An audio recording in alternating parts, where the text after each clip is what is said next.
This is a lecture given by Her Holiness Mataji Nirmala Devi at the University of Delhi on the 11th of March 1979 at 11 a.m.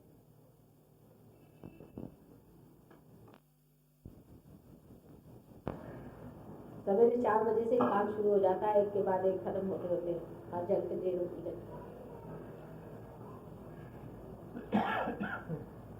कल मैंने आपसे बताया था कि मैं आपको कुंडलिनी के बारे में बताऊंगी। ये सबको दिखाई दे रहा है क्या चार्ट? जिनको नहीं दिखाई दे रहा इस तरह से बैठ जाए, इधर आ जाए, जरा ठीक से बैठ जाए, उठ जाइए, इधर आ जाइए। जिनको नहीं दिखाई दे रहा जरा इधर से बैठ जाए।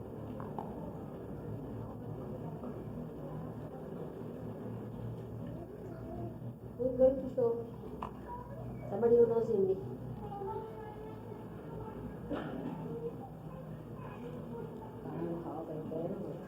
हवा भयंकर है। खाना से बहुत बाहर आ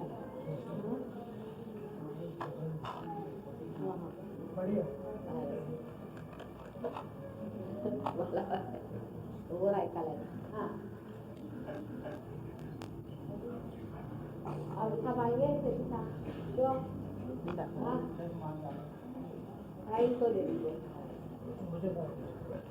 जरा बैठिए, अब आप देखिए, सामने बैठिए। हाँ ठीक है।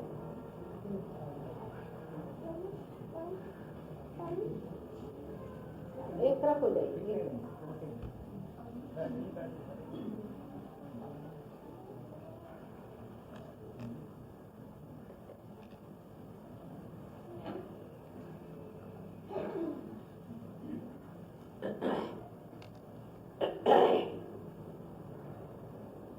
मैंने आपसे कल बताया था कि मानव जिस प्रकृति से बना है उस प्रकृति ने अपने अंदर बड़े कमाल के काम कर रखे हैं और इसी कारण हम बनाए गए। जो अब बात कहने वाली हूँ उसके बारे में हमारे आज के जो आधुनिक शास्त्र हैं उसमें कोई विवरण नहीं है। जैसे कि मैंने बताया था कि आजकल के आधुनिक शास्त्र जो कुछ भी इस दृष्टि को गोचर होता है, जो भी इस दृष्टि से देखा जाता है साक्षात, उसे ही जानते हैं। और ये जो दृष्टि मानव की है इसमें अभी आत्मा का प्रकाश नहीं आया। मनुष्य अभी प्रबुद्ध नहीं हुआ। प्रबुद्ध होने के बाद ही वो सब चीजें जो बता रही हूँ वो जान सकते हैं। ये चीजें हमारे अंदर है या नहीं, ये भी आप लोग खुद अपनी आंख से भी देख सकते हैं। पहली तो चीज ये है कि मानव पहले स्थित होता है, उसका अस्तित्व बनता है। सारी सृष्टि की भी पहले स्थिति बनती है। अगर उसकी स्थिति न बने तो हो ही नहीं सकता। ये जो स्थिति बनती है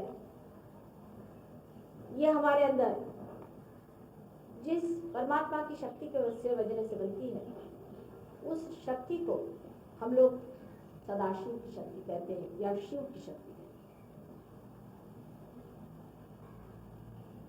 हैं। इस शक्ति से हमारा अस्तित्व बनता है, एग्जिस्टेंस। इस शक्ति का नाम ऋषि मुनियों ने महाकाली दिया। ये शक्ति हमारे अंदर राइट साइड से गुजर के लेफ्ट साइड को निकल आती है। जैसे कि यहाँ दिखाया गया है, आप दिखाइए। मीरा नाम जाता, उधर आओ, उधर वो निकाल दो। इसे वहन करने वाली जो नाड़ी है, जो चैनल है, उसे ईरा नाड़ी कहते हैं। अब ये सब चीजें जो है ये सूक्ष्म सटल चीजें, ये बाह्य में दिखाई नहीं देती, लेकिन इसी नाड़ी से हमारे अंदर जो लेफ्ट सिंपैथेटिक नर्वस सिस्टम है उसका प्रादुर्भाव होता है, वो मैनिफेस्ट होता है। Left sympathetic nervous. उसी प्रकार जैसे कि स्थिति होती है अस्तित्व होता है, अस्तित्व का न रहने से हम मृत्यु को प्राप्त होते हैं। इसका मतलब यह है कि यही शक्ति जब नष्ट हो जाती है तो हमारा संहार हो जाता है। इसीलिए इसे बहुत से लोग संहार शक्ति के नाम से भी जानते हैं। जैसे जब सूर्य लय हो जाता है तो अंधकार हो जाता है, उसी प्रकार जैसे कि एक शक्ति का न होना और होना दोनों एक ही शक्ति का द्योतक है। इस शक्ति को स्थिति और लय दोनों के ही द्योतक कहना चाहिए।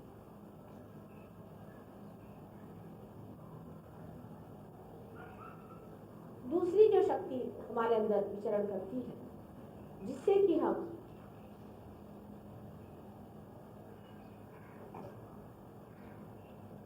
सृजन करते हैं, क्रिएट करते हैं, जिससे हम सोचते हैं, जिससे शरीर की धारणा करते हैं, शरीर को हम चलायमान रखते हैं, इस शक्ति को ब्रह्मदेव की शक्ति कहते हैं। और इस ब्रह्मदेव की शक्ति का नाम है महासरस्वती। यह शक्ति हमारे,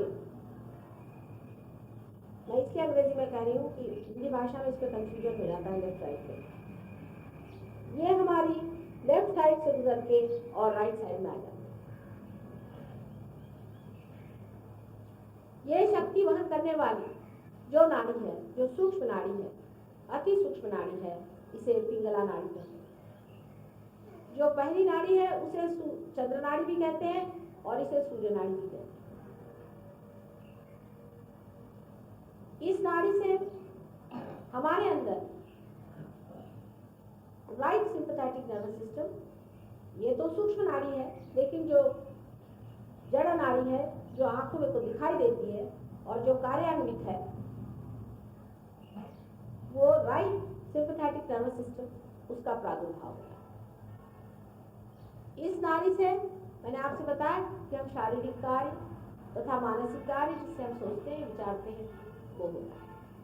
पहली जो नाड़ी है, जिसे हम चंद्र नाड़ी कहते हैं या ईड़ा नाड़ी कहते हैं, इससे हमारा सुप्त चेतन कार्यान्वित रहता है, जिसे सब कॉन्शियस कहते हैं।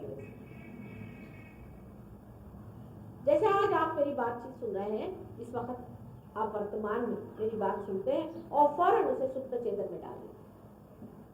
कॉन्शियस माइंड से आप सुन रहे हैं और कॉन्शियस माइंड से आप सबकॉन्शियस में से डाल देते हैं, और इसी मन के वजह से आपके अंदर संस्कार होते हैं, चाहे वो सुसंस्कार हो चाहे वो कुसंस्कार हो, जिसे कंडीशनिंग अंग्रेजी में कहते हैं। इसी से हमारा गत होता है, भव होता है, माने जो कुछ हमारी बीत गई पास्ट वो होता है, जिसे हम भूतकाल कहते हैं। सारा जो कुछ बीत गया है वो हमारे इसी नाड़ी के कारण संग्रहित होते रहते हैं, और उसी का बहुत ही अति सूक्ष्म रिकॉर्डिंग या संकलन इस कुंडलिनी में होता है। कुंडलिनी शक्ति ये महाकाली शक्ति का ही अवशेष है। सदाशिव की शक्ति जो है ये हमेशा स्थित है, जैसे कि एक बीज होता है। इसी बीज में से ये दोनों शक्तियां जागृत होती हैं और अंत में इसी में लय हो जाती है, और इसीलिए उसे सदाशिव है, क्योंकि वो शक्ति हमेशा स्थित रहती है। उसमें से दूसरी शक्तियां जागृत होकर के फिर उसी में लयमान हो जाती है। इसके अलावा बीचों बीच हमारे अंदर एक और शक्ति निहित है, जिसे वहन करने वाली नाड़ी को सुषुम्ना नाड़ी ऐसे कहते हैं। कोई सुषुम्ना कहते हैं, कोई सुषुम्ना कहते हैं, तरह तरह के इसके प्रोनाउंसिएशन है, लेकिन सुषुम्ना इसका सही माने में प्रोनाउंसिएशन है, जो कि आप मंत्र में भी उच्चारण कर सकते हैं। यह सुषुम्ना नाड़ी जो है ये वहन करती है हमारी उत्क्रांति की क्रिया। Evolutionary process. इसी नाड़ी के कारण हम अमीबा से इंसान बने। इन तीनों नाड़ियों से भी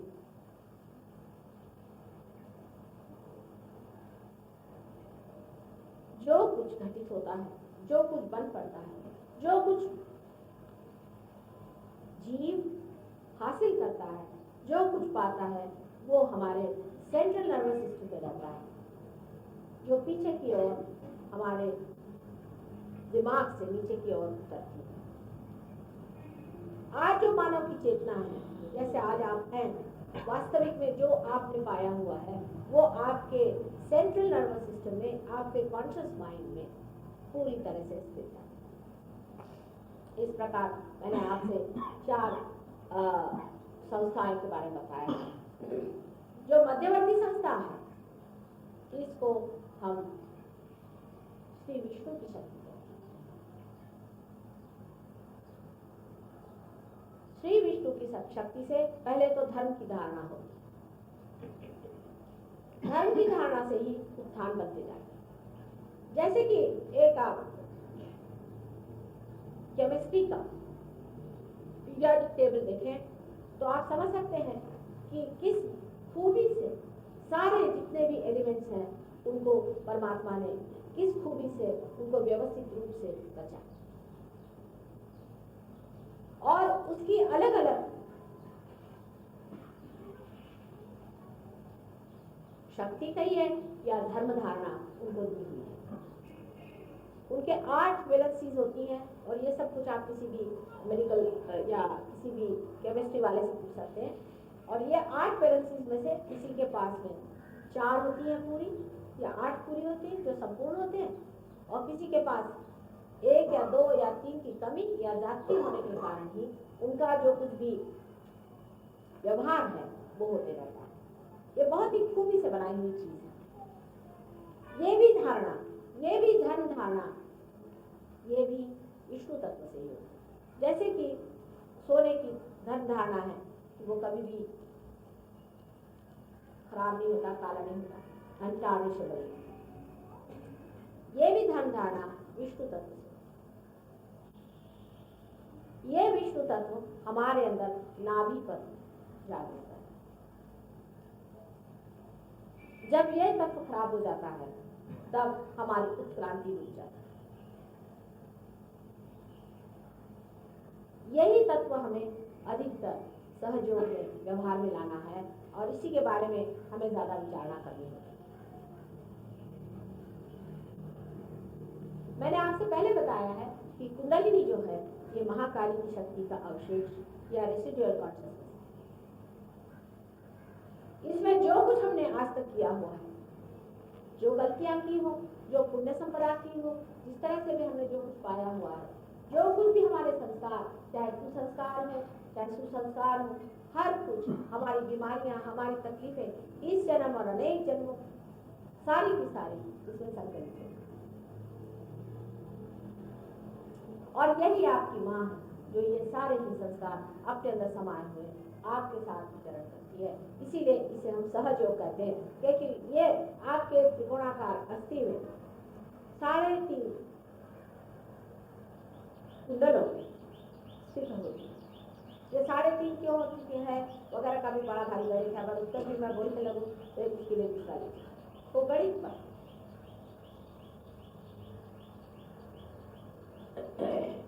ये कुंडलिनी हमारे अंदर है या नहीं, ये आप अपनी आंखों से जब कुंडलिनी का जागरण होता है तब आप देख सकते हैं कि आपकी ये त्रिकोणाकार अस्थि में किस प्रकार स्पंदित रहती है। जबकि नाभि चक्र में पकड़ हो जाती है तब विशेषकर इसका स्पंदन इतने जोर से दिखाई देता है कि एक छोटा बच्चा भी इसे देख सकता है। इसके लिए कोई भी प्रमाण की जरूरत है। इसके हम लोगों ने फिल्म भी बनाई हुई है जो हम BBC से सब दिखाने वाले हैं। कुंडलिनी यही परिस्थित होती है और किसी जगह नहीं। अब आप पढ़िए, कोई किताबें हैं, एक एवन साहब ने इतनी बड़ी किताब कुंडलिनी की लिखी है, उनको अभी तक ये भी पता नहीं एग्जैक्टली कहाँ कुंडलिनी है। फिर लिखते क्यों? इतनी बड़ी किताब लिखने का उनको किसने अधिकार दिया?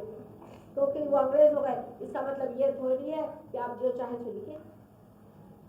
किताबें पढ़ पढ़ के और अनुभव के बगैर, देखे बगैर ही उन्होंने लिख दिया कि कुंडलिनी शायद पेट में होती है और या तो शायद उसे कुछ नीचे होती है और या तो सीट पर। परमात्मा की जितनी भी चीज बनाई हुई है उसमें इतना सा भी इधर से उधर नहीं होता, सत्य एक ही है। ये उसका कंफ्यूजन तो मनुष्य के दिमाग में होते हैं कि यहाँ है कि वहाँ है कि ये है। परमेश्वर में जहाँ जो चीज बनाई वो वही हो और कहीं नहीं हो। ये आप अपनी आंख से देख सकते। ये त्रिकोणाकार अस्थि में बैठी कुंडलिनी अनेक जन्मों से आपके साथ विचरण करती है। मृत्यु के बाद भी आप ही के सर पे मंडराती रहती है और जैसे ही आप जन्म लेते हैं फिर से आप ही के अंदर प्रवेश करके वहीं स्थित होता है। मृत्यु होना और फिर से जन्म लेना ये भी एक बड़ा भारी चयन का कार्य है। उसके बारे में बताने के लिए एक बड़ा भारी लेक्चर देना होगा। लेकिन हमारा मृत्यु से कोई संबंध इस वक्त नहीं है। आज वर्तमान प्रेजेंट से हमारा संबंध है और उसी के बारे में हम बात करेंगे।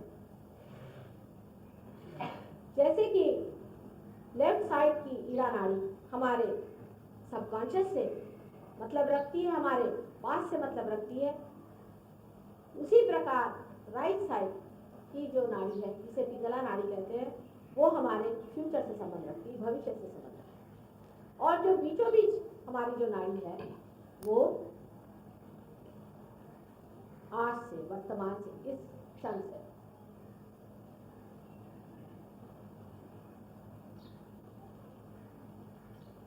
इसके बीच में जो गैप है जो आप देख रहे हैं, इसी के कारण मनुष्य वर्तमान में नहीं रह सकता। या तो वो आगे रहता है या पीछे रहता है, बीचों बीच वर्तमान में नहीं रह सकता, प्रेजेंट में नहीं। आप कुंडलिनी भी जागरण कैसा होता है वो देखिए। जिस वक्त आप मेरे और हाथ ऐसे करके देख बैठे हैं तब मेरे अंदर से जब ये शक्ति कहते हुए बह रही है वो आपके हाथ से गुजर के, क्योंकि इन उंगलियों में भी आप देखिए वहां उंगलियों में इन्होंने दिखाया नहीं है लेकिन दूसरे चार्ट में हमने दिखाया था कि इनमें भी चक्र है, राइट और लेफ्ट में, राइट हैंड में और लेफ्ट हैंड में भी चक्र। और ये सारी उंगलियों के जो किनारे हैं, ये जो कहना चाहिए जो एजेंसी से कहते हैं, इस जगह पर उन चक्रों का स्थान है। और ये चक्र जब जागरूक हो जाते हैं तब आप इनपे महसूस कर सकते हैं कि आपके कौन से चक्र पकड़े हैं और दूसरों के कौन से चक्र। इससे लेफ्ट से सिंथेटिक, इससे राइट से सिंथेटिक, दोनों साइड के चक्र आप उसको जानते हैं। और जब आप चक्रों को पकड़ लेते हैं तो आप कोई सी भी बीमारी चक्रों की वजह से ठीक कर सकते हैं। जैसे कि एक कल लड़की आई थी जिनकी कि बिल्कुल अब हालत ठीक हो गई, बहुत अच्छे से चलने वाले लग गई, उनको मल्टीपल स्क्लेरोसिस था जो कि इनक्योरेबल, कोई नहीं ठीक कर सकता। वो सहयोग से ठीक क्यों हो? वजह यह है कि इसमें तो पहले निदान लगता है कि कौन से चक्र पकड़े, मूलाधार चक्र पकड़ा हुआ, उदय चक्र पकड़ा हुआ। अगर आप मूलाधार चक्र में श्री गणेश को जागरूक कर दें और उदय चक्र में शिव को संतुष्ट कर दें तो फौरन वो आदमी ठीक हो जाएगा, क्योंकि उसके जो चक्र है, जो अंतर्निहित है, जो उसके बेसिस है, उसको ही आपने अगर ठीक कर दिया तो आदमी ठीक हो जाएगा। डायग्नोसिस भी इंसान ही करता है। जो बार आदमी हो जाता है वो खुद ही डायग्नोसिस करता है, वही ट्रीटमेंट देता है, वही दवा भी देता है और वही दूसरे को पार भी करता है। जो सबसे पहला चक्र है वो कुंडलिनी के नीचे है। इसे बहुत समझ से परमात्मा ने वहां रखा। ये चक्र जो है कैसे बंद था, ये चक्र श्री गणेश के कारण चोरी है। इस चक्र का नाम मूलाधार चक्र और उससे ऊपर मूलाधार है। त्रिकोणाकार अस्थि को मूलाधार कहते हैं, कोई लोग उसको कुंड कहते हैं, दुनिया भर के नाम से। पर मूलाधार चक्र में श्री गणेश जी बसते हैं और ये जो मूलाधार चक्र है इसको समझ लेना बहुत बहुत जरूरी है कि इसी से हमारा सेक्स भी संचालित रहता है और उस पर श्री गणेश को बिठा दिया। श्री गणेश एक अबोध बालक था, इसलिए उनको वहां बिठाया, क्योंकि वो इतने पवित्रतम है कि उन्हें कोई भी गंदगी नहीं छू सकती, इसलिए उनको बिठाया है। क्योंकि छोटे बालक में इतनी अबोधिता होती है, कहना चाहिए इनोसेंस होता है, कि वो इन सब चीजों से परे होता है, इसलिए श्री गणेश को वहां बिठाया। श्री गणेश वहां बैठकर जो कुंडलिनी गौरी स्वरूपा है, माने वो विवाहिता तो है पर अभी पति से मुलाकात नहीं हुई, अभी वर्जिन है, वर्जिनिटी में ही उसने अपने गणेश को बनाकर बिठाया। देखिए कितनी सुंदर इसकी व्यवस्था। और वो वहां बैठी हुई पति के इंतजार में, शिव से मिलने के इंतजार में, उसकी लज्जा रक्षा के लिए, उसके प्रोटोकॉल के लिए श्री गणेश वहां बिठाए। अब इस पर मैं आपसे ये बताऊंगी कि तांत्रिकों ने क्या गलती कर दी। इस वजह से कि मैं मां हूं, मैं ये नहीं कहूंगी कि जानबूझकर चोरी नहीं कहा, क्योंकि यह महापाप हो जाता है, लेकिन गलती से ही हो सकता है कि शुरुआत में जब उन्होंने मनन शुरू किया तो इतने शुद्ध मन न होने के कारण हो सकता है कि श्री गणेश की सोच को ही उन्होंने कुंडलिनी समझा होगा, और इस वजह कुंडलिनी का स्थान इस जगह माना होगा जहाँ हम लोग चक्र की धारणा करते हैं, जहाँ श्री गणेश है वहाँ कुंडलिनी नहीं। और इसीलिए उन्होंने ऐसी थ्योरी निकाली हो कि सेक्स करने से कुंडलिनी ऊपर चढ़ती है। शुरुआत में शायद ऐसी गलती हो सकता है, क्योंकि माँ के रिश्ते में मैं पूरी तरह से उनको दोष नहीं देती, वो भी मेरे बच्चे ही हैं, लेकिन इससे बढ़ के और कभी भी कोई गलती इंसान ने नहीं। आप सोचिए कि कुंडलिनी आपकी माँ है और उस पर कितना बड़ा दोषारोपण है।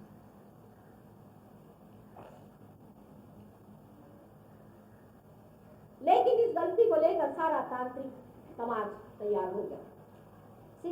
छठी सेंचुरी में, छठी शताब्दी में अपने देश में तो हाहाकार मचा दिया, और सारे राजे महाराजे जो कि गंदगी के बिल्कुल मैले कुचेले जीवन से प्लावित थे, उन्होंने इसको और भी राजाश्रय दे देकर इतनी बुरी हालत कर दी कि हमारे सारे शिल्प कलाओं में, यहाँ तक कि हमारे शास्त्रों में इन्होंने अपना हाथ दखल कर दिया। इन्होंने यहाँ तक कहना शुरू कर दिया कि शिव और शक्ति ये भी सब लैंगिक ही है, और ऐसा कहना शुरू कर दिया कि अश्वमेध यज्ञ भी एक लैंगिक ही है। जिस आदमी की आंख सावन में अंधी हो जाती है उसको सभी हरा दिखाई देता। इतने ऊंचे पवित्र परम तत्व को उन्होंने लाकर के बिल्कुल मिट्टी में खाया। तांत्रिक तो असल में हम हैं, क्योंकि हम तंत्र को जानते और हम तंत्र चलाते हैं, यही आपका तंत्र है जिसे कुंडलिनी कहते हैं। लेकिन इन दुष्टों ने अपना नाम तांत्रिक रख लिया। ये तो ऐसा हुआ कि कोई चोर आकर के कहे कि मैं राजा,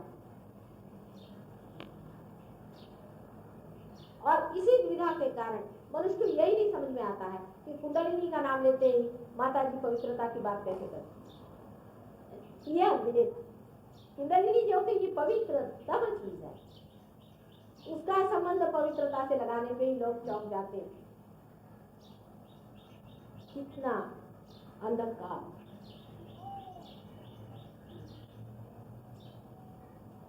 फिर जब इस तरह के लोग, जिनके जीवन में चरित्र का कोई मतलब नहीं, जिनमें पावित्र्य नहीं, जो पूरी तरह से अपनी जिंदगी बिता रहे हैं, जिन्होंने अपने सर्वनाश की पूर्ण व्यवस्था कर दी है, ऐसे लोग कुंडलिनी पर हाथ डालेंगे तो जरूरी है कि उनके अंदर गर्मी आएगी, उनका शॉर्ट सर्किट होएगा, आफतें आएंगी, वो कूदेंगे और दुनिया भर। यह अनुभव जिन जिन लोगों को आए हैं वो वाजबी है, क्योंकि इस गलती के लिए श्री गणेश की ताड़न है। सारा सिंपैथेटिक वो काट देते। हमने ऐसे लोग देखे हैं कि जिनकी कुंडलिनी जब लोगों ने चढ़ाई तो यहाँ से लेकर यहाँ तक पूरे बिस्तर आए, कुंडलिनी चढ़ी नहीं थी, वो तो सिंपैथेटिक का रिएक्शन आ गया, जो कि दोनों साइड में वहां से गुजर रही है। आप देखें, गणेश जी से आप कुंडलिनी चढ़ाए, वो तो पिछवाड़े बैठे हुए हैं, लेकिन जब प्रदेश से लोग अपने देश में आते हैं तो वो अपने बाथरूम से ही या अपने बहते हुए नाली के अंदर से घुस जाते हैं, ऐसा बोलते, और फिर वहीं का वर्णन अपने देश के बारे में देने लग जाते हैं। गधे हैं बिल्कुल। आना है तो महाद्वार से आए और समझे कि हमारे देश की सभ्यता क्या है। जो भी आता है, यूं जैसा इतना पढ़ा लिखा आदमी जिसको मैं बहुत मानती हूँ, वो भी गधा ही था, क्योंकि वो भी उसी रास्ते से आया और उसने सारा तांत्रिक इसका महत्व फैला। इनको असलियत बताने के लिए हमारे पास कोई भारतीय नहीं रह जाए, क्योंकि भारतीय पढ़ते ही नहीं और ना ही इस चीज को समझने की कोशिश करते हैं कि कुंडलिनी का शास्त्र असल में क्या। जिस वक्त कुंडलिनी आपकी जागरूक होती है, आपको उस वक्त आप अबोध बालक जैसे हो जाते हैं, क्योंकि गणेश पहले ही जागरूक हो जाते हैं। पहले तो गणेश को ही हाथ से जो वाइब्रेशन जा रहे हैं, आपके हाथ मेरे और हैं, जो वाइब्रेशन आपके हाथ से गुजर के जाते हैं, वो पहले गणेश को ही खबर करते हैं कि हाँ अब माँ आ गई है साहब, और आप एक छोटे बालक जैसे हो जाते हैं, क्योंकि वो बीच का रास्ता ही तोड़ देते हैं।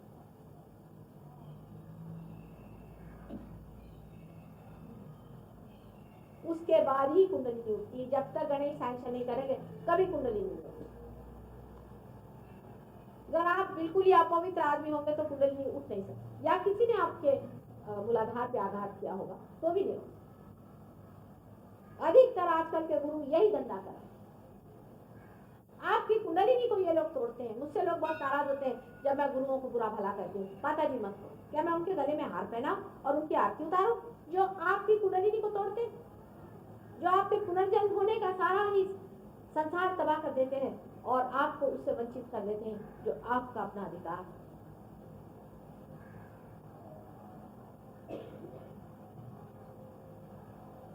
इन लोगों को आपके पैसे से मतलब है, वो आपके पैसे खाएं, उसे मुझे हर्ज नहीं। चोरी करें उसमें भी मुझे हर्ज नहीं, जो करना है करें, डाकू बने, आपकी औरतों को खराब करें, अगर आपकी औरतें इतनी बेवकूफ है तो खराब हो जाए, मुझे उससे मतलब।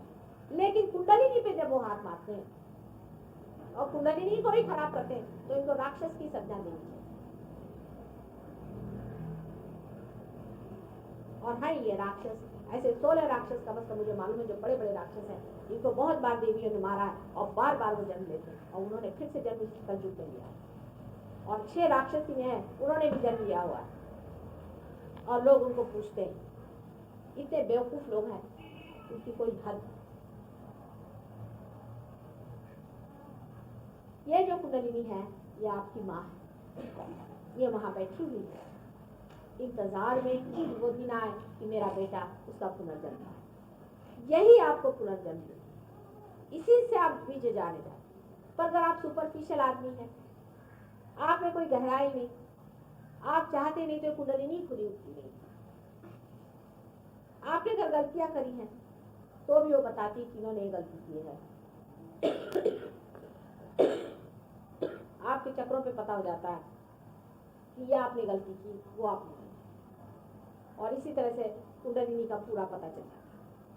लेकिन अगर आप अपनी कुंडलिनी को ठीक से संभाल के रखे हैं, जैसे कबीर ने कहा कि दास कबीर जतन से ओढ़ी, जैसी की तैसी रख दीनी चलन, उसी वक्त ऐसे लोगों की कुंडलिनी बहुत आसानी से जागृत हो जाती। अब इसके बाद जो ऊपर का चक्र है जिसे स्वादिष्ठान चक्र कहते हैं, ये हमारे नाभि से निकलता है और चारों तरफ घूमता है, इसे स्वादिष्ठान चक्र कहते हैं, और ये नाभि से निकल के चारों तरफ घूमता है। स्वादिष्ठान चक्र से हमारा चित्त कार्यान्वित होता है, अटेंशन। जहां हम अटेंशन डालते हैं वहां स्वादिष्ठान कार्य करता है। इसीलिए जब हम बहुत ज्यादा विचार करने लगते हैं तब भी स्वादिष्ठान चक्र पेट का जो मेद होता है, जो फैट होता है, उसको परिवर्तित कर देता है, उसको ट्रांसफॉर्म कर देता है कि वो जाके हमारे बुद्धि में उपयोग में लाए। बुद्धि में भी तो मेद होता है, फैट ग्लोबुल्स होते हैं। ये जो फैट ग्लोबुल्स हैं जिसको हम इस्तेमाल करते रहते हैं, उसके लिए अपने पेट से ही स्वादिष्ठान चक्र बना करके फैट ग्लोबुल्स ब्रेन में भेजता है। यही चक्र है जिसके कारण हमारा लिवर ऊपर का हिस्सा, हमारा स्प्लीन और हमारा पैंक्रियास, किडनी और यूट्रस का कुछ हिस्सा चलता है। यह क्रिएशन का चक्र। जब हम जितना सोचते हैं आगे के लिए, हम क्रिएट करना चाहते हैं, जितना हम फ्यूचर के बारे में सोचते हैं और प्लानिंग करते हैं, उतना ही ये चक्र चलता है और ये हमारे अटेंशन को प्लावित करता है। हमारे चित्त को प्लावित करता है। जिस आदमी का लिवर खराब है उसका चित्त हमेशा दुखी रहेगा, एक अनमना सा रहेगा, उसको कुछ चीज अच्छी नहीं लगेगी। उसका दोष नहीं, क्योंकि उसको लिवर उसका ठीक नहीं है, इसीलिए उसे लिवर कहते हैं कि आप लाइफ लिवर से संबंधित। उसी प्रकार जो आदमी बहुत ज्यादा सोचता है और बहुत ज्यादा प्लानिंग करता है उसका भी स्वाधिष्ठान चक्र खराब हो जाता है, क्योंकि या तो वो सोचने का काम करे और वहां पर अपना वो ब्रेन जो है ब्रेन के लिए सप्लाई करता है बेचारा, और या तो इन सब ऑर्गन्स को देखे। उसमें से जो पैंक्रियास है ये जब खराब हो जाता है तो आपको डायबिटीज की बीमारी हो जाती है। डायबिटीज की बीमारी सहयोग में 100% ठीक होती है, 100%। इस तरह के अति विचारना से मनुष्य की राइट साइड बहुत ज्यादा काम करती है और जो लेफ्ट साइड है वो एकदम ही निराश्रित हो जाती है, या कहें निराश हो जाती है, निग्लेक्टेड हो जाती है। इसी के कारण जब मनुष्य बहुत ज्यादा सोचता है, बहुत मेहनत करता है, फिजिकल एफर्ट जिसको करनी चाहिए, शारीरिक, तो उसको हार्ट अटैक आ जाता है। जब उसको हार्ट अटैक आ जाता है तो उसको समझ लेना चाहिए कि अब मैंने अति कर, इनबैलेंस, असंतुलन उसके अंदर। उसको फौरन समझ लेना चाहिए कि अब उसको थोड़ा सा अपने इमोशंस की तरफ भी ध्यान देना चाहिए और बैलेंस लाना चाहिए। सहयोग में पार होने के बाद बैलेंस लाने की बहुत ही सादी किया है कि आप लेफ्ट साइड को उठा के राइट साइड में करें। अभी भी बहुत से लोग विचारक यहाँ पर आए थे जिनको पार नहीं होने थे, उनकी लेफ्ट साइड उठा के राइट साइड को कर दी, 3 बार भी कर दी तो भी कुंडलिनी बाहर निकल गई। क्योंकि जैसे आपने ऊपर देखा है कि जब आप बहुत विचार करते हैं या बहुत कुछ कार्य में संलग्न होते हैं तो आपका ईगो, अहंकार डेवलप होता है, जो कि ऊपर दिखाया गया है, जो असल में सर में से इस तरह से घूमता हुआ यहाँ तक एक बलून के जैसे ऊपर बढ़ जाता है। और जब आप अपने अंदर कंडीशनिंग करते हैं, मतलब उस ईगो को दबाने की कोशिश करते हैं, तो आपके अंदर प्रति अहंकार जागृत होता है, जिसे सुपर ईगो कहते हैं। वो आपके पीछे से लेकर के राइट साइड में यहाँ तक आता है, वो भी एक बलून हो जाता है। इस तरह के 2 बलून आपके अंदर तैयार हो जाते हैं। जब एक बलून दूसरे से ज्यादा डेवलप हो जाता है तो वो दूसरे पे काबू पा लेता है और उसको दबा देता है। आजकल हिंदुस्तानी लोगों का ईगो ज्यादा बढ़ा है, क्योंकि हम लोग डेवलप कर रहे हैं तो बहुत प्लानिंग कर रहे हैं, बहुत कार्यरत हैं, बहुत सोच रहे हैं, तो हमारा ईगो बढ़ा। आजकल पाश्चिमात्य लोगों का सुपर ईगो बढ़ गया, क्योंकि उनका इतना ईगो बढ़ गया था पहले, इतना ईगो बढ़ गया कि सुपर ईगो का एकदम दबोच मारा, तो परेशान हो गए लोग ईगो। तो उन्होंने सोचा इसकी कोई ना कोई पकड़ लेनी चाहिए, तो उन्होंने अवलंबन किया ड्रग्स वगैरह का। ड्रग्स वगैरह के अवलंबन से सुपर ईगो बन गया। सुपर ईगो ने जो धक्का दिया तो ईगो इधर आ गया और सुपर ईगो बन गया। अब इस दोनों के बीच में वॉबलिंग हो रहा है, इधर से उधर धक्का मार रहे हैं और कहीं वो ठिकाने से नहीं, पूरी समय उनके अंदर वॉबलिंग है दिमाग। अजीब परेशान लोग हैं। आप जानते हैं कि लोग सबसे ज्यादा जो सुबत्ता वाले देश हैं, स्वीडन जैसे देश में सबसे ज्यादा आत्महत्या है, क्योंकि ये दिमाग में ईगो सुपर ईगो का झगड़ा चलता है। उनके बस का नहीं दिया। 1 मिनट में आप अगर देखें तो 100 आदमी बैठे हो अमेरिकन, तो उनकी किसी की नाक से खुल रही है, किसी का सर चल रहा है, किसी की आंख फड़क रही है, किसी के मुंह ऐसा हो रहा है। 1 मिनट में शांति से नहीं बैठता। सारे आंख यहाँ पर बल पड़े होंगे, बड़े बड़े जवान लोगों के आप देखेगा तो बड़े बड़े बल पड़े होंगे, आप यहाँ पर चिंता। इसकी वजह यह है कि उनके अंदर ईगो और सुपर ईगो का झगड़ा पूरी तरह चला है और इतना ज्यादा भ्रम और कंफ्यूजन उनके माइंड में है कि वो समझ ही नहीं पाते कि क्या चीज। और इसी का फायदा उठा करके जितनी भी आसुरी शक्तियां या नेगेटिविटीज हैं वो सारी उनकी खोपड़ी में घुस जाती और इसीलिए वो ऐसी ऐसी चीजों का अवलंबन करते हैं जिससे वो पलायन कर सके और इस संसार के जो कुछ भी प्रश्न है उससे दूर भागे। ये स्वाधिष्ठान चक्र बहुत ही महत्वपूर्ण है, क्योंकि जो लोग अति कार्य करते हैं जब वो अतिशयता पे पहुंच जाते हैं तो इसे हम सुप्रा कॉन्शियस एरिया कहते हैं, जो कि राइट हैंड साइड पर। वो जब अतिक्रमण कर जाते हैं तो वो कलेक्टिव सुप्राकॉन्शियस में चले जाते हैं। जिस प्रकार जब वो लेफ्ट साइड पे अतिक्रमण करते हैं तो सबकॉन्शियस से वो कलेक्टिव सबकॉन्शियस में चले जाते हैं। मनुष्य के ऊपर का जो हिस्सा है वो कलेक्टिव कॉन्शियसनेस। अब जो लोग बहुत ज्यादा मरे हुए आदमियों को विचार करना, मृत्यु पर विचार करना, विशेषकर बुद्ध धर्मी लोगों में बहुत ज्यादा ये चीज आ गई। आश्चर्य की बात कि बुद्ध धर्मियों ने पता नहीं क्यों मृत्यु को इतना ज्यादा माना। हालांकि मेरे विचार से बुद्ध ने कभी नहीं माना। और बुद्ध ने तो यहाँ तक कहा था किसी भी चीज की, मरी हुई चीज की आप पूजा न करें। उसके उल्टे बिल्कुल ही बुद्धिस्ट जो लोग हैं, बहुत से बुद्धिस्ट, लद्दाख में जाइए तो, तिब्बत में जाइए, सारे ही प्रेत विद्या, श्मशान विद्या, भूत विद्या।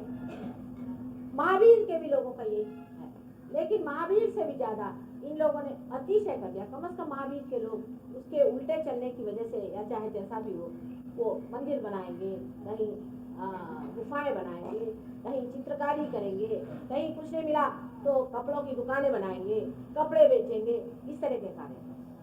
और बुद्ध के लोग इस तरह की कभी भी मृत्यु कभी बात नहीं की। महावीर ने जरूर मृत्यु और नरक की बात की थी, लेकिन बुद्ध ने कभी मृत्यु की बात नहीं की। सबके साथ मृत्यु पे लगे हुए हैं। लद्दाख में तो साइंस बनाया हुआ, किस आदमी को किस तरह से बिठाना चाहिए, उसको कैसे गाड़ना चाहिए, उसका हाथ कैसे काटना चाहिए, उसको कहाँ उसका हाथ रखना चाहिए, उसकी कैसी व्यवस्था करनी चाहिए। कौन से बुद्ध की किताब में लिखा मैं तो जानती नहीं हूँ, लेकिन वो कभी भी ऐसी बात लिख नहीं सकते। ये मैं भी बात बता सकती। सारी प्रेत विद्या, भूत विद्या, पिशाच विद्या, सारी हमारे देखो लेफ्ट साइड में ढकेलती हुई चली जाती है। और इसके साथ आपके पास में सूत्र है जिसके आपने नाम भी सुने होंगे, से हम कहते हैं हाकिनी, डाकिनी, शाकिनी वगैरह वगैरह।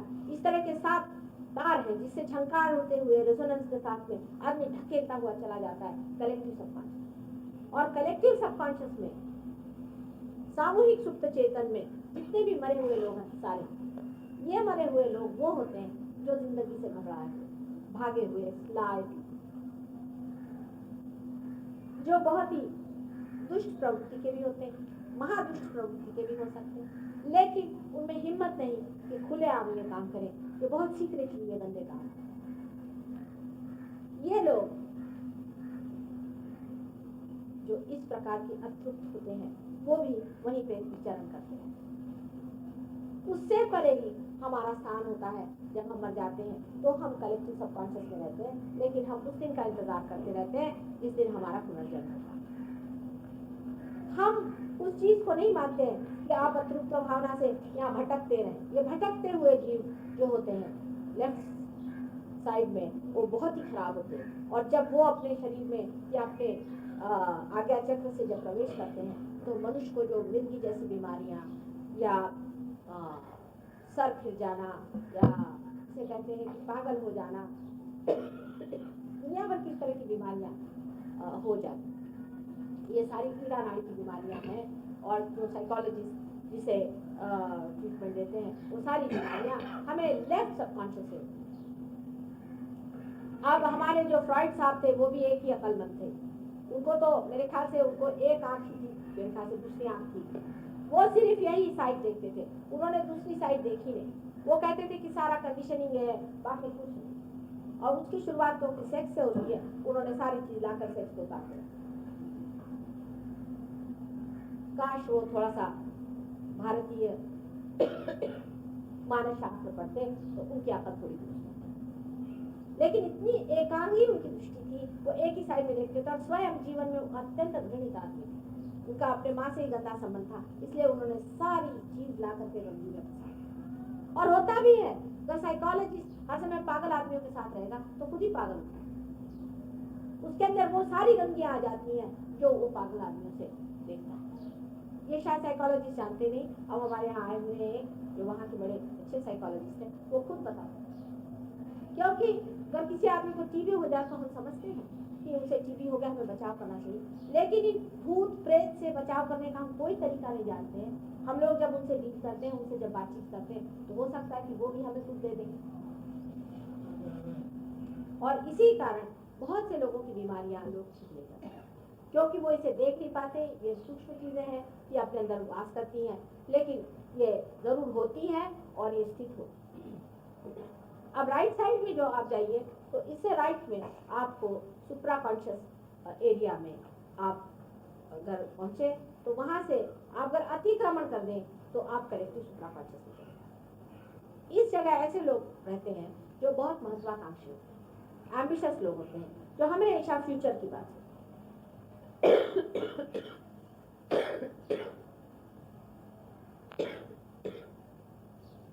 जो लोग फ्यूचर को बात के लिए आत्मा तो वो तो ठीक से अपनी जगह पहुंच जाते हैं। लेकिन जैसे हिटलर मरा होगा, तो वो यही बैठा होगा, क्योंकि अभी असुख है, तो वो हार गया। बहुत ज्यादा महत्वाकांक्षी लोग होते हैं, उनके लिए जरूर होगी। जब आप सुप्रा कॉन्शियस में चले जाते हैं, तो आपके अंदर इसमें से जब ये स्पिरिट आपके अंदर आ जाएंगे, तो वो आपके अंदर आप बड़ी पागल जैसे काम करेंगे। लोग कहेंगे बड़ा पागल जैसे दौड़ता रहेगा। अंत में आप देखिएगा उसको हार्ट अटैक या फिर पागल हो जाएगा, मृत्यु हो जाएगा। बहुत से बच्चे आपने देखा होगा, पढ़ते होंगे, उसके बाद में फर्स्ट क्लास और देखा होगा फर्स्ट क्लास पर आने के बाद ये बड़ी कॉमन सी बात है। ये किसी भी चीज की महत्वाकांक्षा करने की या अतिशय की करने की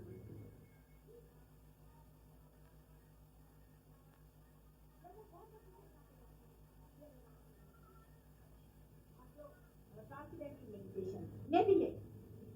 इसमें सिर्फ आपके अंदर इस तरह का महत्वाकांक्षी भूत कर दिया जाता है। राम नाम का एक ऐसा भूत आपके अंदर भर दिया, आप लगे काम खूब आपने मेहनत करना सीखे। 10 साल के अंदर आपकी यह हालत होती है जैसे कि टूटी मोटर खड़ चली। अभी मैं फिलहाल में गई थी, सबसे पहले वहीं पे ट्रांसलेटिव मेडिटेशन, वहाँ जितनों ने किया, आप जाकर के देख लीजिए, आप कान पकड़िएगा कभी। क्योंकि जब आप ट्रांस में जाते हैं, तो आप इसी सुप्रा कॉन्शियस में और इस सुप्रा कॉन्शियस में घुस करके और आप पे ये भूत सवार होता है, काम का भूत आपके पर सवार होता है। आपका जो अपना है वो तो सब खो जाता है, आप दूसरे का बोझ अपने ऊपर ले लेते हैं। समझ लीजिए आपके ऊपर हिटलर आके बैठ गया, आपकी क्या दशा हो जाएगी। हो सकता है बड़े सक्सेसफुल आदमी हो जाए, बड़े यशस्वी दुनिया को नजर आए, लेकिन 10 साल बाद आपकी जो हालत हो जाएगी, 10 दिन उसके साथ तो 1 साल में आपकी कहानी। इसलिए अगर कोई बड़ा भारी भूत किसी से बैठा होता तो 1 ही साल में नजर आ जाता। आपको दिल्ली में 1 साल, पिछले साल जब हम आए थे, वो हमारे सामने आके पहले, माँ मेरा तो ये हाल हो गया है कि कहीं बत्ती जल्दी तो मैं सब सकता, कहीं सुगंध आती तो मेरे श्वास चलने लग जाता। मेरा ये हाल हो गया है कि मैं कोई मस्जिद के सामने से गुजर नहीं सकता, कोई भगवान का नाम लेता तो मेरा जी घटना पाने लगा। ये है क्या, इसका निकाला भूत नहीं, तब वो ठिकाने से नहीं। तो ये भी चीज हो सकती, और इसीलिए आपको समझ लेना चाहिए कि दोनों ही चीज अलग है, बीचों बीच रहना चाहिए, मध्य का मार्ग। यही बात उतने भी, यही बात सबने कही है कि मध्य में रहना। अब मध्य में नाभिक तक बीच में, इसके बारे में कल मैंने आपको थोड़ा बहुत बताया था कि हमारे देश का नाभिक तक खराब हो गया। एक तो हमें परमात्मा को छोड़ दिया है, पहली आपको परमात्मा क्यों चाहिए, क्यों शांति दे, क्यों आनंद दे, क्यों आरोग्य दे, आप उसकी खोज तक नहीं, आप उसको जानना भी नहीं चाहते। आप इधर भटक रहे हैं, उधर भटक रहे हैं, दुनिया भर की शिक्षा है। हम परमात्मा की ओर से आपको पूछते हैं, आपने कौन सा परमात्मा के साथ न्याय किया हुआ है? उसने सारी सृष्टि आपके लिए बनाई, आपस में सिर्फ तवल कर रहे, आपस में लड़ाई झगड़ा करें, तो भाई भी प्रेम से नहीं रह सकते, तो क्यों परमात्मा आपको? जो कुछ भी प्रश्न आपने आज खड़े किए हैं संसार, सारे मनुष्य के प्रश्न खड़े। ये मनुष्य नहीं, ये दानवता आपने अपना ली है और परमात्मा को भूल करके और गलत रास्ते पे चला। फिर क्यों परमात्मा उसकी मदद करे? उसके लिए क्या है, आज आपको पैदा किया, कल आपको सबको नष्ट करके दूसरी दुनिया बनाई, उसको आपको कोई मतलब नहीं। ये तो मैं ही एक माँ हूँ जो चाहती हूँ कि नहीं इसने बचा बचा, और होने ही वाला। आप क्या सोचते हैं, आप आराम से बैठे रहिए, वो चीज होने वाली। ये तो ठीक है, अभी टाइम दिया हुआ है, आप लोग पार हो लीजिए तो ठीक, और नहीं तो कल्कि का अवतरण आने वाला है, और जब वो आएगा वो किसी को देख लेने वाला, वो कोई किसी को रिलाइजेशन देने वाला नहीं, लेक्चर देने वाला नहीं, मेरे जैसे आप लोगों से अजीजी करने वाला नहीं कि बाबा जमो जमो जमो। वो तो एक तलवार लेकर के धड़ाधड़ सबको आखिरी काट करके चुकाने वाला है, और ऐसा डिस्कशन करेगा कि आपको पता नहीं चलेगा कि आप कहाँ। इसलिए समझ लेना चाहिए कि ये आखिरी हमें समय भी मिला है और आखिरी वक्त भी आ गया है, और हम इसे पाए गलत रास्ते से चल करके गलत चीजों में उलझ करके अपने जीवन को बर्बाद करें, क्योंकि आपका जीवन बहुत ही कितनी मुश्किल से बनाए। देखिए आपके अंदर ये सारे परमात्मा ने बनाए, पहले तो मूलाधार चक्र जैसा सुंदर चक्र की सृष्टि बने सकते, फिर कुंडलिनी की व्यवस्था जिससे आपको समझ हो जाए, उसका स्वाधिष्ठान चक्र, जिस चक्र के कारण आप सारे सृष्टि को आप कंट्रोल करते। देखिए हमारे थे यहाँ पर, हमें लोगों ने बताया कि दिल्ली में तो खूब बारिश हुई, हमने कहा चिंता नहीं करो, हमें पहुंचे तो जिस दिन से हम यहाँ पहुंचे बारिश कर एकदम बारिश कर कोई मुश्किल काम नहीं। हम तो यह कहते हैं कि सूरज को ठीक करना कोई मुश्किल नहीं, इस इंसान को ठीक करना बड़ा सबसे मुश्किल चीज तो इंसान, सूरज और चांद और सितारे सब परमात्मा की इशारे, कोई कठिन काम नहीं होता। पर मनुष्य जो कि स्वतंत्र है, उसके सामने तो परमेश्वर भी नतमस्तक है। वो किस तरह से समझा कि देखो तुम्हारे अंदर कितनी सुंदर चीज बनाई हुई है, इस सुंदर चीज से परमात्मा को पालो, इससे आनंद लो। लेकिन मनुष्य को 2 मिनट की चैन नहीं कि वो जरा बैठे परमात्मा में जमे, उसमें सजग हो, उसे पाए और दूसरों को, उसके पास टाइम ही नहीं। हालांकि हर समय घर ही बांधे रहता है। किस चीज के लिए परमात्मा ने आपको टाइम दिया? किस चीज के लिए परमात्मा ने ये सारी सृष्टि की सारी चीजें संज्ञा, ये जिसको कहते हैं आप साइंस वगैरह, ये सब काहे के लिए खोल करके आपको बताया? ये सारी शक्तियां आपको कहाँ से मिली? किस चीज से? टाइम बचाना। सब टाइम बचाएंगे, हमें टाइम बचाना काहे के लिए? पहले वो हमें पब में जाना है, क्या करें? टाइम बचा करके और हमें बॉल रूम में डांस करने जाने का, ये टाइम इसलिए बचाना है कि आप ध्यान करें, ध्यान में जमे और पाए अपने, इसीलिए परमात्मा ने ये सारी शक्तियां आपको। अब उससे ऊपर आप देखें कि मैंने आपसे नाभि चक्र के बारे में कल कहा था कि नाभि चक्र कितना महत्वपूर्ण है, इससे ज्यादा नहीं बताऊंगी, लेकिन नाभि चक्र से ही मनुष्य तभी वो कभी इसकी जब तक कोई सत्ता, पैसा, राजकारण और दुनिया भर की बिल्कुल ही निम्न चीजों से रहती, तब तक उसकी कुंडली को जवाब नहीं है। अब ये जो चक्र है ये बहुत ही महत्वपूर्ण हमारे अंदर है, और इसको संजोना चाहिए और समझना चाहिए। अपने नाभि चक्र को किस तरह से ठीक रखना चाहिए, क्या करना चाहिए, इसके बारे में भी आप इन लोगों से बातचीत करिएगा, ये बता दिया। उसके ऊपर में जो चक्र है जो कि बहुत ही आवश्यक चक्र विशेष रूप से हमारे अंदर बनाया गया, जबकि नाभि चक्र में हमारे अंदर स्थान की भूमिका बनाई गई, काशी की भूमिका बनाई गई, तब आप जानते कि दशावतरण हुआ, यानी एक के बाद एक अवतार हुए। पहले तो जैसे कि आप जानते मत्स्य का अवतार हुआ, माने मछली पहले बाहर आई, मछली के बाद में जब वो जमीन को छू गई तो रेप्टाइल्स हो गए, तो कछुए का अवतार। ये सारी चीजें शास्त्र में भी हैं और अपने इसमें भी है। इसी प्रकार एक एक जीवन आते गए। अवतार का मतलब ये है कि जीवन है वो आता है और आपको बताता है, लेकिन ये जो जीवन है परमात्मा के अंश स्वरूप आता है और आपको बताता है, आपको गाइड करता है और आपके अंदर उसका साथ होता है। तो इसमें से जितने भी अवतार हैं उसमें से अधिकतर अवतार बहुत सागर में ही रहे और वहां से आपकी मदद करते हैं। जिस वक्त में भक्त लोगों ने परमात्मा को पाने का प्रयत्न किया, तब उस पर सैटानिक या लोगों ने उससे आक्रमण किया। उस वक्त आपको मालूम है कि देवी ने परमात्मा की शक्ति ने स्वयं अवतरण किया। ऐसे 1000 अवतरण बताए जाते हैं, पर उन्होंने अनेक अवतरण, और उन्होंने भवसागर में जो लोग पार होने के हेतु से यज्ञ आदि करते थे उनकी रक्षा करने का बहुत बड़ा काम और उनकी रक्षा की। यज्ञ भी इसलिए किए जाते थे कि जितने सृष्टि के जो 5 तत्व हैं उन 5 तत्वों को जागृत किया, इसलिए यज्ञ करते। किए जाते हैं। आज उन तत्वों को जागरूक करने की जरूरत नहीं, वो सब जागरूक हो गए हैं आपके अंदर, इसीलिए आपको इलेक्ट्रिसिटी मिलती है और आपको मैग्नेटिज्म आप इस्तेमाल करते हैं। ये सब जागरूक होने की ही वजह से आप खेती भी करते हैं और इसी वजह से आपने सारे जो कुछ आज एडवांसमेंट करते हैं जिसको मटीरियल, वो इसी वजह से किया है क्योंकि ये पांचों तत्व आपके जागरूक किए गए थे। आगे का आज जरूरत है कि आपके जो धर्म उससे आपको परे उठाना, उस क्रांति की जो चरम सीमा है उसे पाना, यानी आपको आपकी आत्मा से पहचान करवाना, यही आज करना है। बाकी सब कार्य हो चुका है, सिर्फ यही अंतिम कार्य है।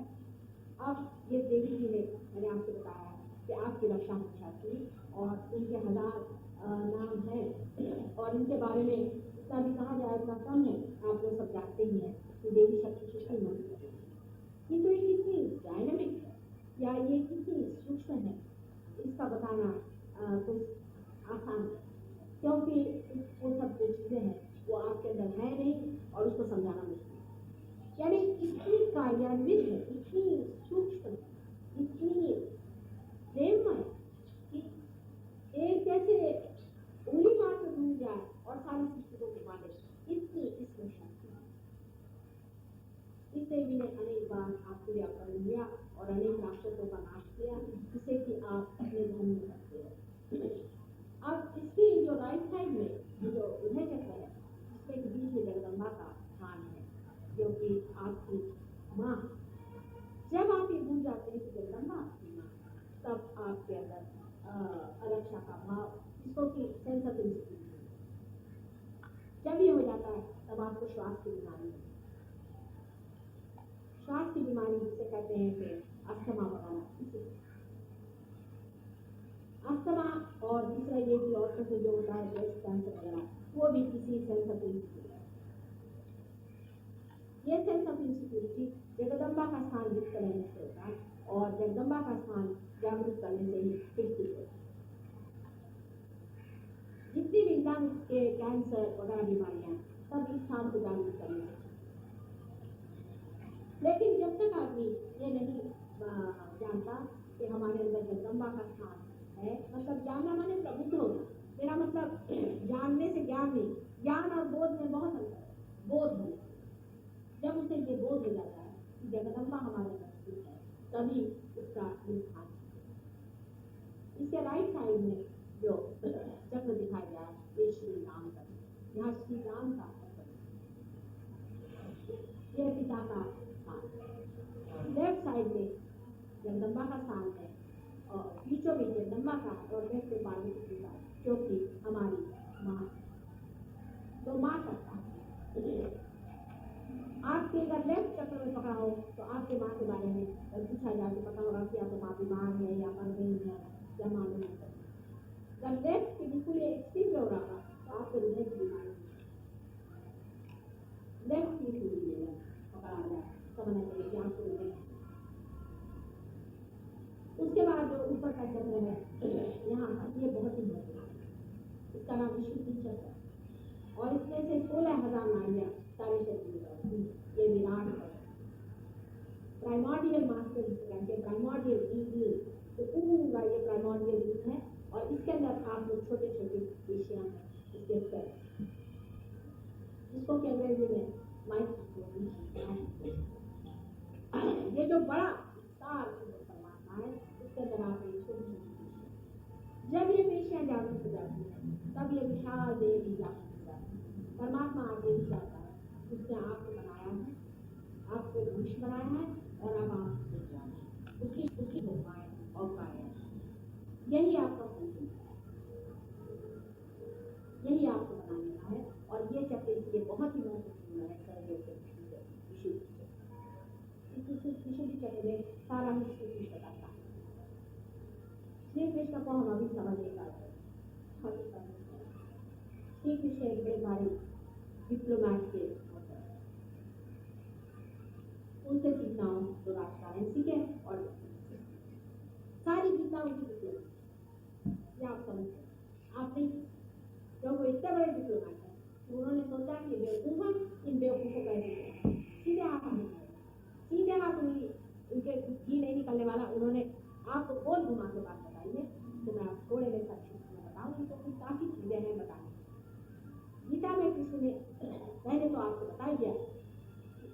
पाओ, उसको जानो, उसके लिए बोल बना। आप अपने को पाओ, अपने साक्षित्व में जाओ, अपने क्षेत्र में हो जाओ। पहले क्या, लेकिन अर्जुन जो थे वो अभी समझ नहीं पा। तो उन्होंने पूछा, तुम तो कह रहे इधर के अपने में जाओ, उधर कह रहे तो करो, मेरी समझ में। उनका मतलब ये था कि जब आप साक्षी को हो गए तब क्या युद्ध और क्या समझला ही है। लेकिन जब अर्जुन ने ऐसा सवाल किया तो एक पिता को उन्होंने बड़ी उसके साथ की है जो आपके साथ भी कर सकते हैं। हम तो माँ है, तो हमको साफ साफ बात करा कि आपको बुद्धू बना है, तो क्या आप बुद्धू बनना चाहते तो कुछ किया। पिता का तरीका और होता है, माँ का तरीका और। उन्होंने इस तरह से आपको बेवकूफ बनाया, जैसे कि समझ लीजिए एक बेटा है और वो गाड़ी पर बैठा है और उसे हाँकना चाहता है और घोड़ा पीछे। तो बाप ने आके कहा कि बेटे घोड़े को आगे कर ले, तभी तेरा घोड़ा चलेगा, तभी तेरी गाड़ी चलेगी। तो बेटा कहता कि मैं उसे पीछे रख के मैं करूँ। तो बाप ने समझाया, जब नहीं समझा तो अच्छा तू मार, सारा मारते रहना, लेकिन चित्त घोड़े पे रख। जो उन्होंने कह दिया आपसे कि आप चित्त परमात्मा पे रखो, जो कुछ कर्म करे। अब ये कर्म योग देखिए कैसा चक्कर, बड़ा भारी चक्कर इनको समझते हैं कि कर्म करते रहो और सारा बोझा परमात्मा पे रखो। यह हो ही नहीं, ये डिप्लोमेसी एब्सर्ड कंडीशन था, एब्सर्ड कंडीशन। जब आप ये सोचते हो कि हम जो भी करने बड़े कर्मी योगी परमात्मा को छोड़े, तो आप अपने को धोखा करते रहिए। आप कभी भी नहीं ले सकता क्योंकि आपका ईगो बना हुआ है। जब तक आपका ईगो बना हुआ है, आप कोई सा भी काम करेंगे कभी भी ये नहीं सोचते तो सत्य के परमात्मा। जब आप पार हो जाए तब आप दूसरी तरह की भाषा बोलते हैं, ये जाना है, ये आ रहा है, तीसरी भाषा ये उठ रहा है, ये मत चल रहा, कुंडलिनी उठ रही, ये पार है। आपका बेटा भी और कभी कहेंगे माँ क्या कर, ये पार नहीं तो होते हैं तो होते नहीं होते तो कर्मण्येवाधिकारस्ते फलेषु मा कदाचित्। ये सारा सहयोग के बात करते हैं कि कर्म हमने किया, हमने कुंडलिनी का ऊपर तक लाए, फिर गिर गई, तो जाकर जब कुंडलिनी चढ़ती नहीं तो हम क्या करें, फलेषु कदाचित्। कर्म का फल परमात्मा में छोड़िए, होता ही है, छोड़ने की तो सवाल नहीं है, हो ही क्या। आप अकर्म में आए, आपके हाथ की चीज बैठी सूर्य है या कर्मों में बैठे, उनसे आ रहा है प्रकाश, उससे सारी धरती में आप देख रहे हैं कि हरियाली छाई हुई, एक एक पत्ते पत्ते में हरियाली कर रहे हैं, लेकिन अकर्म में बैठे इनएक्टिवली एक्टिव है, खुद इनएक्टिव है अंदर से और एक्टिव, अपनी एक्टिविटी देखते हैं और इनएक्टिव नहीं चल जाता है। यह सिर्फ पार होने की बात नहीं हो सकता, लेकिन जब मारा नहीं अर्जुन ने तो अच्छा बेटे वो है, मारते रहो बड़े पर माँ की और बात। उसने जब देखा बेटा थक गया मारना, बेटा कुछ बोला आगे तो कहती बेटी जो बेवकूफ बन गया बोला आगे, चलो ये तो मैं कभी तेरा बोला।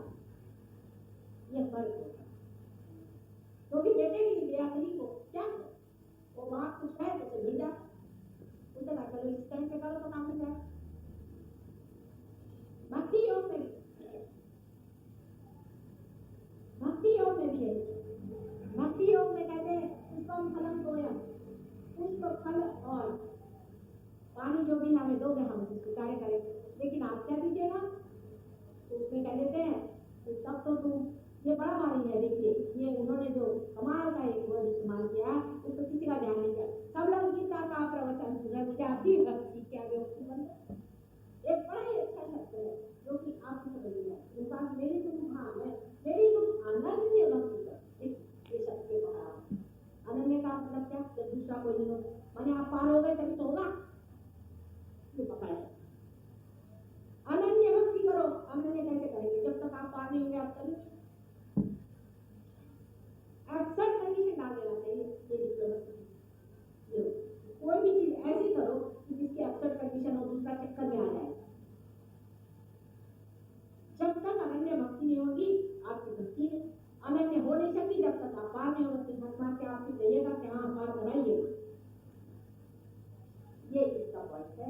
आप समझ लें कि गीता में भी इसने सारा सहयोग किया, उन्होंने जो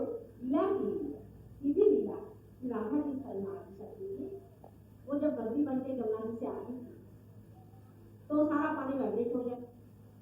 अब जब गोपियां वहां पानी भरने जाती तो किसी ने लंगर मारते, वो जो वाइब्रेटेड पानी सारा कुंडलिनी पे उतरता रहता नीचे हो जाता। देखिए उनकी कमाल डिप्लोमेट थे ना बचपन से ही। जब गोपियों के छोटे से थे 4 साल तब उन्होंने कपड़े छिपा लिए, तभी उनकी कुंडलिनी के ऊपर बैठ कर पूजा था और देख रहे थे कि कुंडलिनी कहाँ है क्या। ऐसे लोग सब बैठा करते थे क्या कहीं? उस जमाने में कोई ऐसा कहता गोकुल में कि अभी ऐसे बैठो और लेक्चर में तो कोई सुनता है। राम वो भी यही राम है शक्ति और सही। राम का मतलब है राम है राधा की शक्ति थी, उसका हाथ पकड़ा के सुना नाचते नाचते राधा जी थक जाए सीता जी ऐसे कहकर कोई बात नहीं मैं तेरे पैर लगा, लेकिन सुना और कुछ मुरली बजा रहे। जब तक उनकी मुरली बजी थी वो शक्ति को मान सारा ही उन्होंने सहयोग किया। राम ही जब पैर में जूते लगाए करके सीता जी को ले गए अपने साथ में, वो किस लिए कि सारा भारतवर्ष जो है उसको वाइब्रेट कर दिया गया, नंगे पैरों को घुमाया, सबको वाइब्रेट कराया।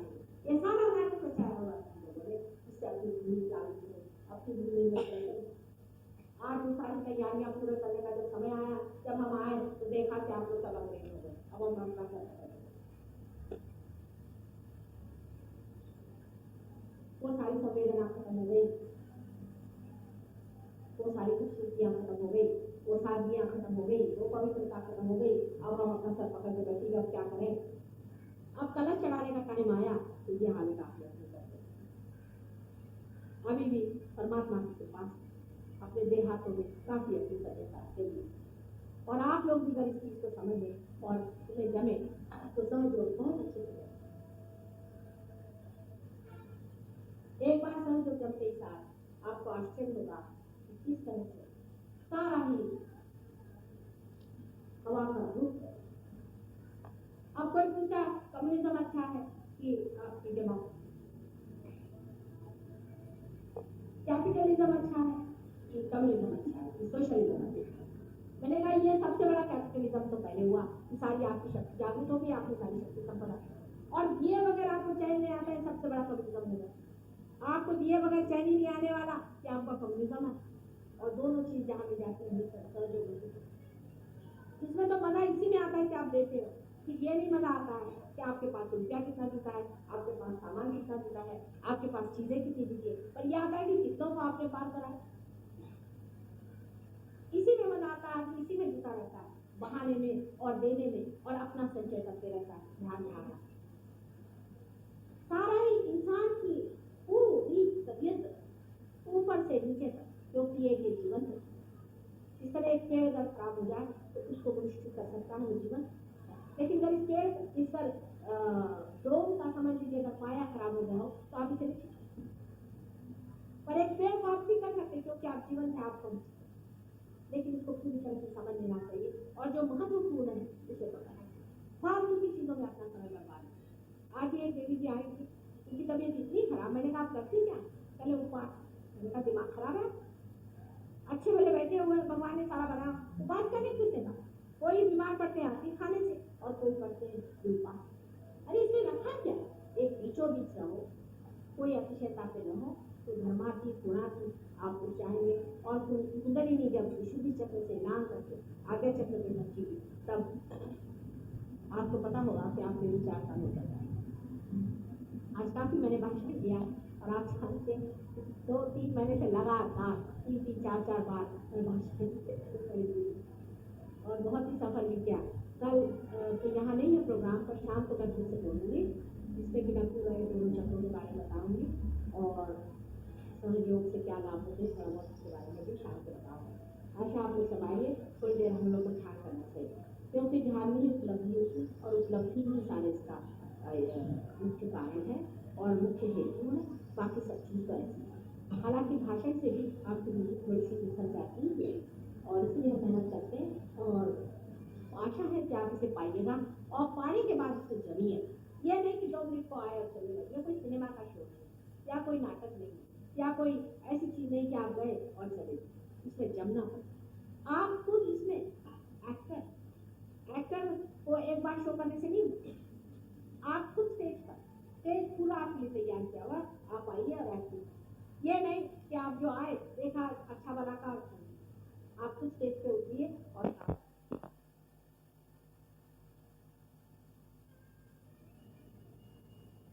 आज के भाषण के बाद शाम को भी भाषण होगा 5 बजे से और 7 बजे तक हम लोग खत्म कर देंगे, क्योंकि यहाँ से जाने में देर हो जाती है गाना।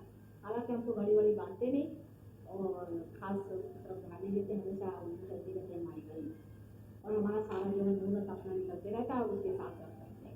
काफ़ी मस्त मौला है, क्या करें, इसी तरह से सब काम होते रहते हैं और इसी तरह से काम करते हैं। इसलिए आपको माफ़ कर देना चाहिए, अगर कभी देर से आए तो वो ज़रूरी होता है, क्योंकि हर एक चीज़ का मुहूर्त होता है, हमारा बड़ा मुहूर्त से काम है।